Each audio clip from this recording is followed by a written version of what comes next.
everyone and welcome back to my channel. Welcome to my channel if you're new. Hi, I'm Amand and my good friend Gunk. We are in our sitting room in front of our lovely Christmas tree. Lovely hot cup of coffee. Oh my gosh, have I just turned into one of those girlies that... Did I just say girlies? No, we're not doing that here. Anyway, what am I coming on to talk about today? You'll probably be able to tell by the title. We are going to talk about some books. I just realised I have the camera a little bit away from me and I don't have my mics set up. So we're hoping here that the sound is A1 because, to be honest, I just don't have the patience to go back, find it and all that stuff. So we're just going to deal with the way the sound is. So I am going to talk about all the books that I read this year. I'm actually surprised at how many I read. I'm pretty sure I'm missing a few, but so be it. Like I said in a previous video, it's been a really busy year and I'm hoping I don't have any lipstick in my teeth. But yeah, it has been a super busy year this year. So the fact that I've read as many books as I have, that's quite good. That's quite good. So yeah, go get comfy cozy and we will chat some books that I read this year, and I'll tell you which one was my favourite overall.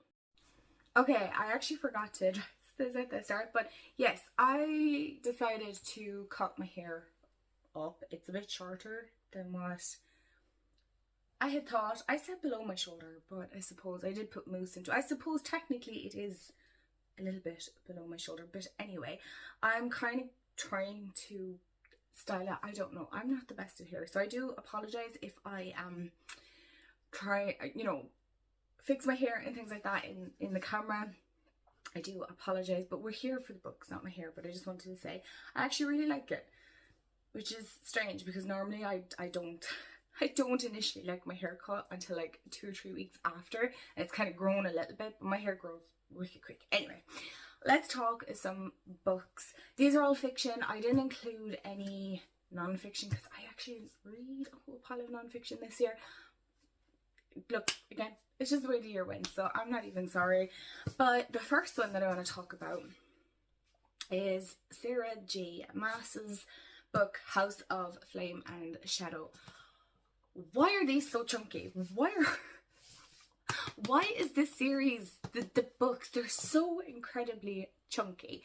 I think on my journal that I have, I started off with a log of all the books that I read and the decks I bought and things like that, and rating the books that I read. And I've only written on like 4 or 5, not even, I don't even think it's 4 or 5 books that I read this year. But this book, I think I had to give a 4 or 5 star. But now that I'm sitting here looking at it, not that it's not a 4 or 5 star, I'm not saying that.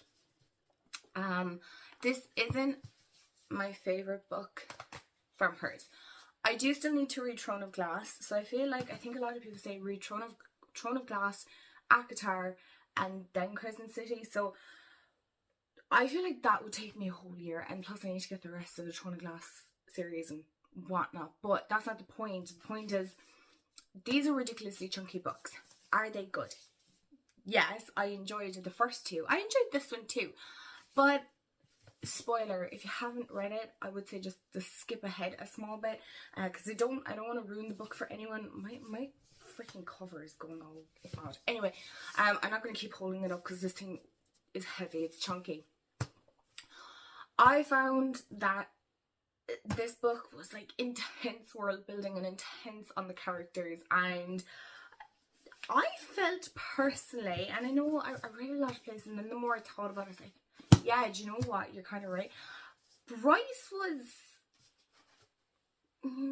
she was so infuriating. She just pissed me off, to be honest. The way this ended, I was kind of like,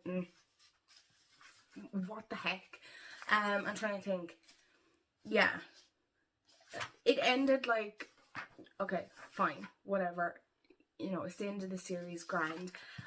A lot of people were kind of getting excited about the whole crossover. If you haven't read it, skip this part because I'm not trying to ruin anything for you. But the crossover with ACOTAR, I don't understand. I don't know, do I need to reread the whole lot? But I didn't feel like if she had skipped the crossover, I don't think I'd have missed it.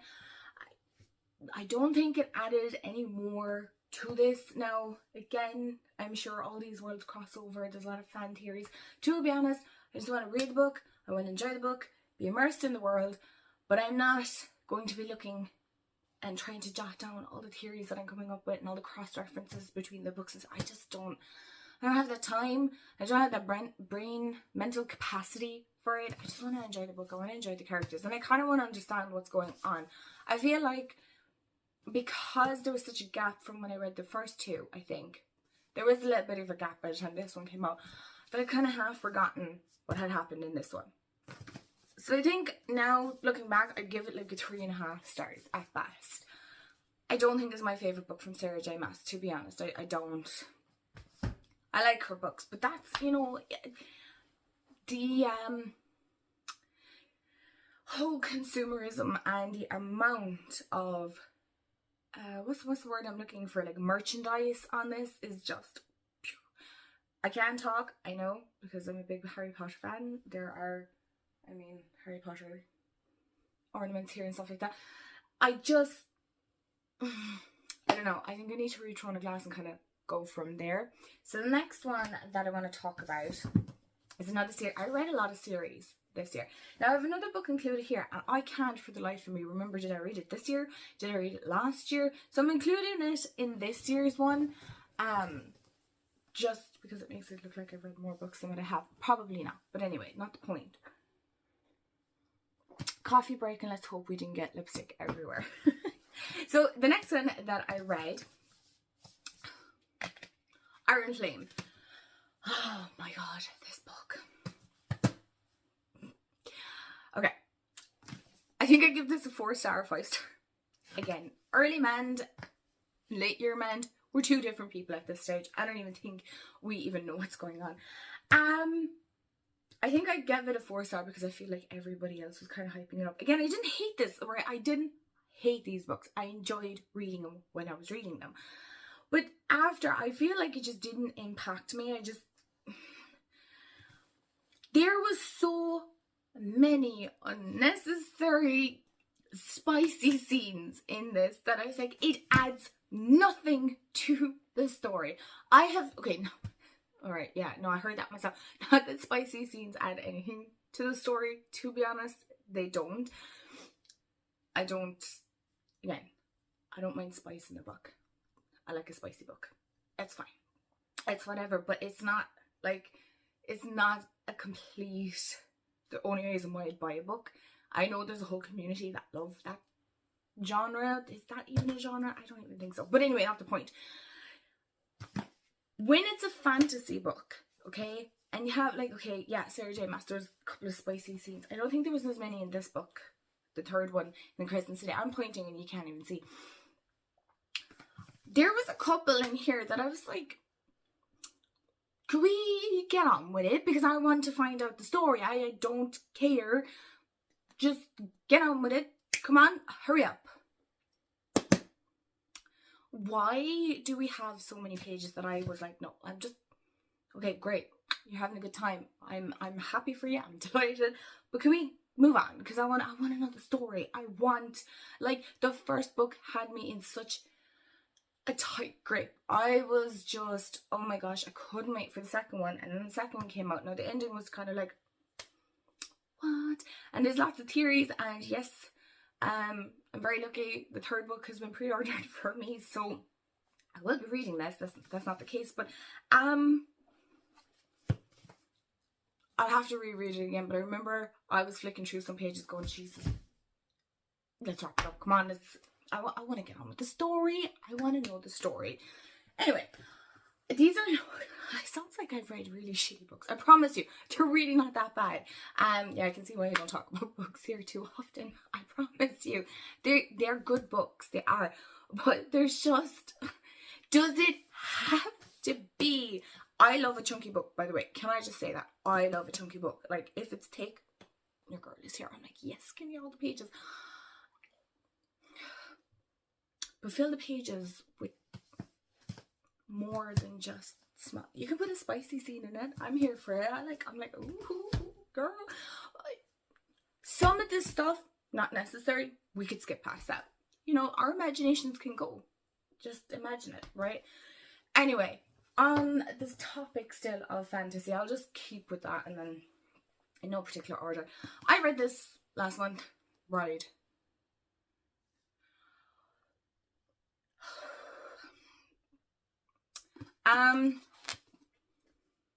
Why was this hyped? Am I just getting old and cranky? I don't know. I don't get it. It was good. It was good. Again, spicy. Took me forever to get into it. 1 second, coffee break. Took me forever to get into it. I don't hate it. By the way, can I just say, if any of these are your favorite and you loved them and you loved all that stuff, don't be like me shit on it. I'm just saying, okay? Like, you love the books that you love, okay? Don't let anybody tell you otherwise. But this, it was fine. It was grand. It passed away the time. I wouldn't be writing home about it. That's all. Like, I mean, it is basically a vampire and a werewolf, and they get married. It's an arranged marriage, and it just confused me. Excuse me, to be honest. I just, yeah, okay, moving on. I'm like, right. The next one, excuse me, where am I? Was Holly Black's The Cruel Prince series, and I actually read all 3 of them. So I read The Cruel Prince, The Wicked King, and The Queen of Nothing. It's fae. It's cute. I like the fact that there isn't a lot of spicy scenes, if that's what you're looking for. I like the world building. It took me a little bit to get into, I'm not gonna lie. Like, it took me a bit to kind of get into the characters and to not compare it to A Court of Thorns and Roses, because not everything needs to be A Court of Thorns or can't even talk. It was fine. I enjoyed it. I liked the mix of the fae world and the human world, little elements. I feel like there could have been more. There could have been more, but for the most part, I actually enjoyed it. Then I tried going on to The Stolen Heir, and I was only a few pages in, and I couldn't get into this. So I'm gonna try next year to finish off this series, because I think I have 2 of the 3 books or something. I don't know. It's okay. I just found this a little bit tougher to get into. So I'm gonna grab the next one off the bottom of this. Okay, so the last kind of fantasy book I think I read this year, I'm not sure, is These Twisted Bonds. I feel like I got this earlier this year. Now, the only thing that annoys me with this book is it doesn't match the first book. There's height difference and stuff. Can't remember. It's all about fae. I'm reading the back here. The fae, and it's kind of along the lines of that whole Court of Thorns and Roses, the different courts. La la la. Did I find it impactful? No. It was okay. But I can't remember it. So that's what it's like. I need a book that's that is impressionable. It didn't. So as far as fantasy books go, I like them. I enjoy them. But the ones that I read this year, I wouldn't say blew my mind. There were definitely elements of, I can never remember, The House of Flame and Shadow that I went, oh my gosh, and Iron Flame. I think they were the 2 that I was like, what? For the rest of it, not really.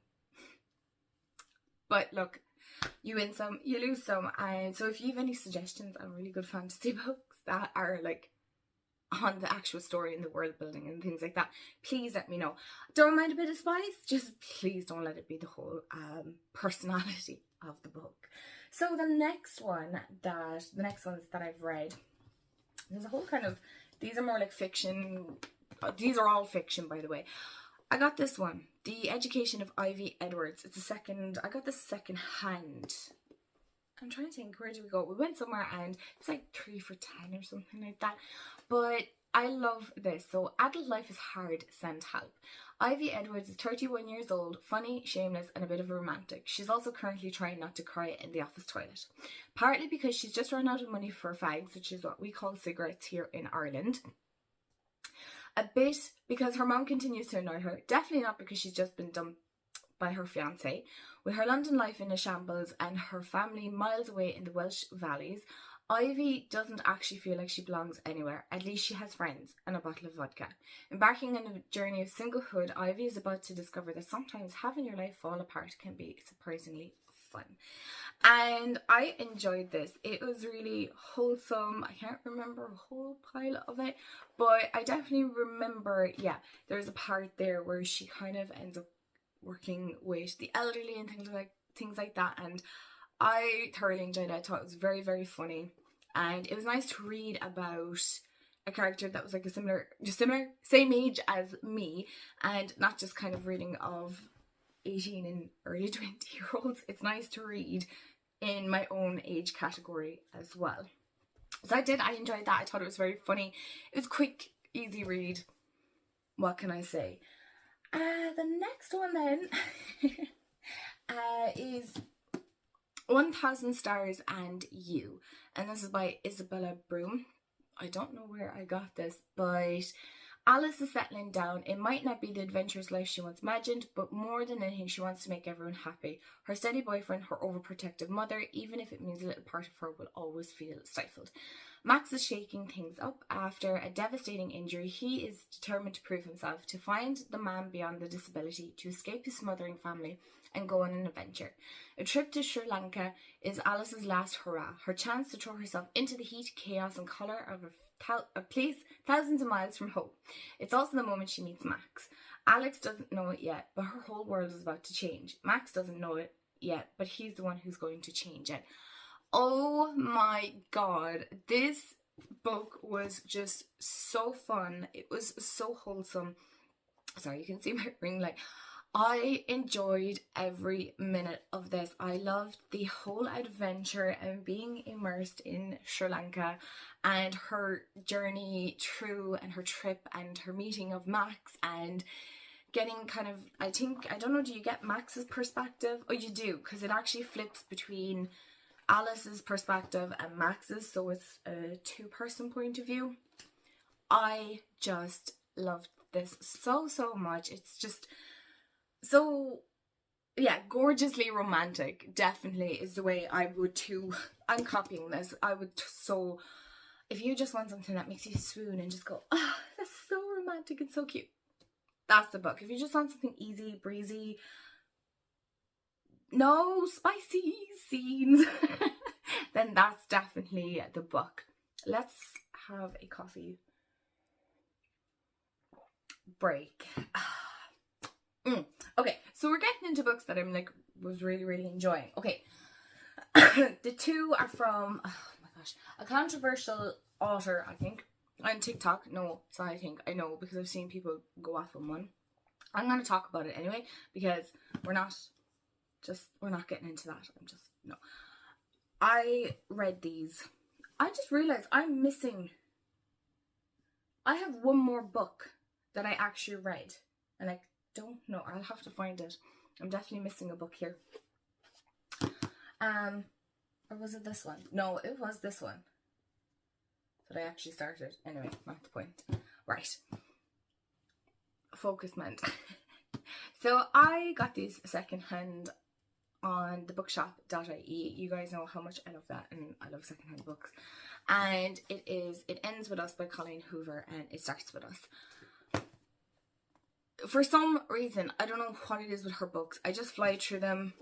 I enjoy them for what they are in that moment, and I think I talked about these already this year. I enjoyed them. I thought they were good. I think I preferred It Starts With Us more than It Ends With Us. It's so. I know there was a big hype on this book. The movie came out. I don't care to watch the movie, to be honest. I read the book. That's enough for me. But yeah, I read those two books. That's really it. I wouldn't say they made an impact. I just wanted to see what the hype was. I don't get it. But there you go. That's kind of how it goes, isn't it? So the next one, yes, I was going to say, I know I started another book on the way back from Malta. And it was The Year That Changed Everything by Kathy Kelly. So you're following three women and their three major birthdays. So you have Ginger, who is turning 30. You have Sam, who is turning 40, and then you also have Callie, who is turning 50. And so you go back and forth between their stories. Now, it took me a minute to get into this. Now, I don't think the plane was probably the best place to start reading this. Oh my gosh, I love Kathy Kelly's writing. She is so witty, she's so funny. Excuse me. Because it was based in Ireland as well, it was really helpful, because I like books that are based in my own country as well, so I could kind of relate to it a lot more. And this is just thoroughly enjoyable. I found myself just sitting there going, one more chapter, oh, one more chapter. So you know it's a good book when it's kind of like one more chapter. It was a slow start for me, but again, I was coming back from my holidays and stuff like that, so it probably wasn't the best time. But I promise you, when I got into it, this was absolutely stunning. And last but certainly not least, and definitely the book that even just looking at it now, oh my gosh, is A Little Life. I'm not going to garter the author's name, but I have to say, you guys, I read some really chunky books this year, so I'm surprised that I read what I had. And this book, the writing is tiny in it, okay? It's so deep. It is so thought-provoking. It is heartbreakingly beautiful. This is not for the faint of heart. This is not an easy read. It is not a love story. It is not a fairy tale. It does not have a happy ending. It is, yeah, like it says here, The Independent on Sunday said, A Little Life is unlike anything else out there, quite simply unforgettable.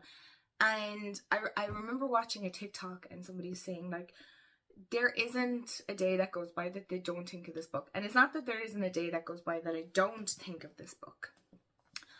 But I have to say that there are days that have popped up that this book has popped into my head, and where I think about the characters, and I think about Jude and the other characters that I can't think of the name of, Willem, and you know, it's just, there's one quote there in this book, and I think I read it, and it just breaks my absolute heart.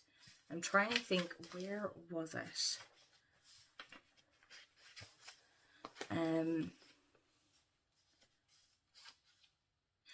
That's it. It's at the very end. And so I try to be kind to everything I see. And in everything I see him. And I'm getting emotional again. And it just goes to show that, like, you can show extreme kindness and extreme love, and sometimes that is not enough to save someone. I'm not trying to spoil it for anyone, but I think you also know how, if you look this up, you'll know by reviews that some people were kind of mad because there's no trigger warnings to this. I don't know how you give trigger warnings to a book that is so intensely deep. I don't think she could have written it any other way. I don't think there was any way she could cut out. And I remember watching different videos on this, because I genuinely, after I was done, I just still couldn't get enough of this book. I would nearly turn around and reread this. It was absolutely devastating, and there was parts where I was just sitting there going, what? Like, couldn't. It just changed. It just changed. It changes you. It genuinely does, and I'm not trying to sound dramatic, but it changes you, and it changes you how you see people and how you are to people and things like that. Jeez, I just realised it sounds like so Irish, how we are to people, but how you are to others. And that sometimes love, kindness and compassion and patience, sometimes just, it doesn't reach the depths. And sometimes people are just so far broken that sometimes the pieces can't be put back together. But aside from all of that, but somebody said it that, the book starts off and you kind of, there's an introduction to all their names and things like that, but after a while the names aren't mentioned anymore. But because the author has written it in such a way that you know all the characters, you no longer need to know the names, because you know who's talking, and you know them. you become part of this. It's just, oh my gosh, it's phenomenal. Again, I would say go look up reviews, go look into it before you even read it. Don't just go on what I'm saying. Oh, sorry. There's just so much to this book that it will leave you stunned, and it will make an impact, and it is not an easy read. And if there's certain things that trigger you or you don't want to read about, look into it. I'm trying to go off the top of my head here. I can't remember. I know there's a lot of really heavy, difficult topics within this, so definitely look into that. I'm sure there's people that have covered it on Goodreads. But yeah, I think for the most part, these are all the books that I've read this year, which is, I think I counted 13. For me, that's good. I see people with like 20, 30, 40, 50, 100 books on their wish list, or the wish list, not their wish list, but their to read list. I'm happy with what I've gotten read. This book took me ages. Why? Because it's not a competition. I'm not trying to tick off a number of books that I'm trying to get through.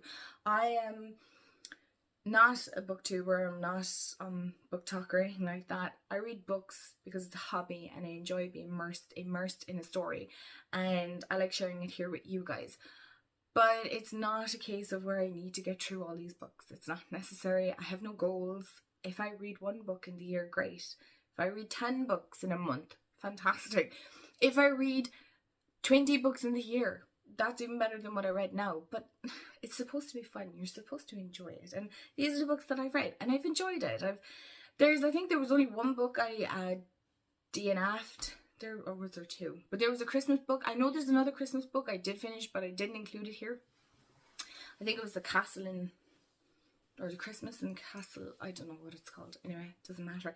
But they are the books that I read this year. I definitely think this would be my top book that I read. It's my favourite book that I've read this year. And yeah, let me know the books that you have read, you have enjoyed. And yeah, I hope you enjoyed it. I hope you enjoyed seeing me chat and yap about books in front of our lovely Christmas tree and one of my beautiful gongs. And I hope you have a wonderful day, afternoon, evening, wherever you are in the world. And I will see you all in the next video. Bye guys.